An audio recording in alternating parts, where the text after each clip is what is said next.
For far too long, people have sorted themselves into two camps, those who are creative and those who aren't. Like any trait, self-selected non-creatives have believed they were simply born without the creative gene. But according to best-selling author Joseph Grini, creativity is actually learnable. Grini arrived at this revelation when he found himself in way over his head on a project in Kenya. He'd been tasked with generating self-help strategies to propel Kenya's poorest citizens up the economic ladder. The problem was, Grini had zero experience doing this. So, like all of us, he hoped and prayed that ideas would come. And they did. The project was a success. But in hindsight, Grini realized he'd actually been doing much more than merely invoking help from the heavens for solutions. Grini's great takeaway was that while no one can isolate all of the variables that summon imagination, he had reliably created the conditions that invited it. Perhaps more importantly, Grini saw that anyone can make themselves more predictably creative by following the same principles.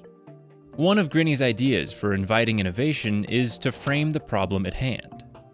Once the problem is clearly articulated, step back and allow the problem to turn in your mind. Like a grain of sand in an oyster, the cognitive irritation stimulates creativity and the unconscious gets to work. Another creativity conjuring tip is to obey your curiosity. This means following paths that have no obvious purpose other than to satisfy a whim.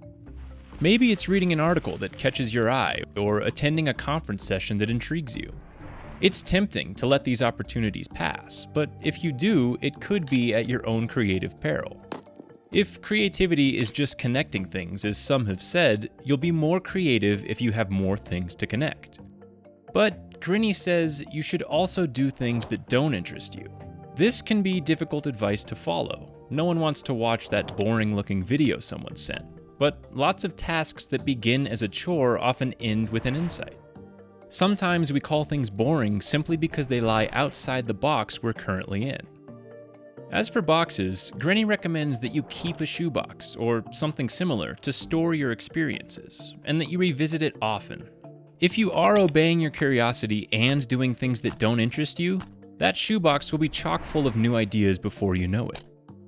Grini also advises that we invite uncomfortable conversations. You'd be surprised by what you can learn from discussions with people you might not normally engage with. Debating politics with someone from an opposing party, questioning a con artist, or exploring the idea of home with a child refugee forces us to grapple with another's perspective and expands our powers of empathy.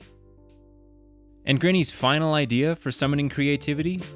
When you feel creativity hit, stop whatever else you're doing and focus on it. We know when inspiration is brewing inside of us. The trick is to respect these moments by jotting down our thoughts as they come. Ignore these moments or try to kick them down the road, and they'll be nearly impossible to resummon. Sure, creativity may always be part mystery, but by following Grini's advice, we can all invite its arrival.